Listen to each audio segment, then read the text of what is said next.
Thomas the tank engine wouldn't stop being a nuisance. Night after night, he kept the other engines awake. "I'm tired of pushing coaches. I want to see the world." The other engines didn't take much notice, for Thomas was a little engine with a long tongue.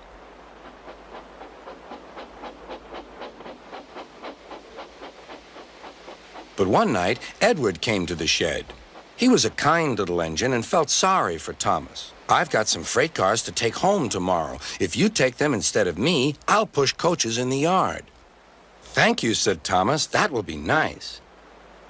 Next morning, Edward and Thomas asked their drivers, and when they said yes, Thomas ran off happily to find freight cars.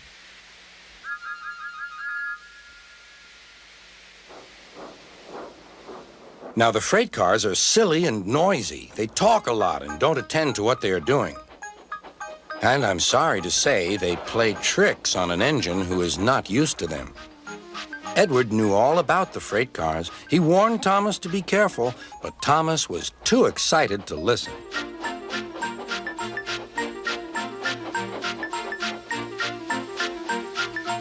The shunter fastened the coupling, and when the signal dropped, Thomas was ready.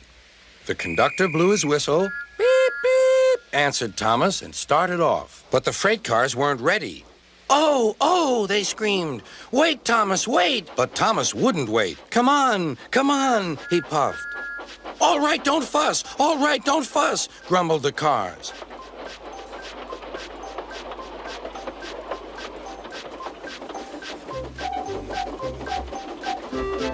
Thomas began going faster and faster. "Whoosh!" he whistled as he rushed through Henry's tunnel.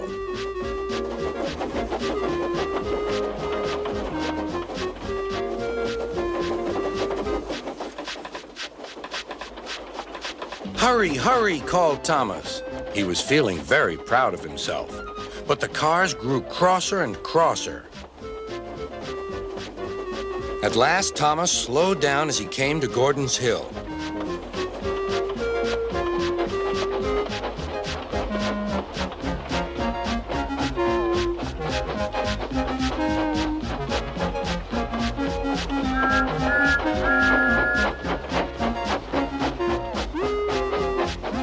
"Steady now, steady," warned the driver as they reached the top. He began to put on the brakes. We're stopping," called Thomas. "No, no, no," answered the cars, bumping into each other. Go on." Before the driver could stop them, they had pushed Thomas down the hill and were rattling and laughing behind him. Poor Thomas tried hard to stop them from making him go too fast. Stop pushing, he hissed. But the cars took no notice. Go on, they giggled in their silly way. "There's the station. Oh dear, what shall I do?" cried Thomas. They rattled straight through and swerved into the goods yard. Thomas shut his eyes. "I must stop." When he opened his eyes, he saw he had stopped just in front of the buffers. There, watching him, was Sir Topham Hatt. "What are you doing here, Thomas?" he asked. "I've brought Edward's freight cars," Thomas answered. "Why did you come so fast?" "I didn't mean to. I was pushed," said Thomas. "You've got a lot to learn about freight cars, Thomas. After pushing them about here for a few weeks, you'll know almost as much about them as Edward. Then you'll be a really useful engine."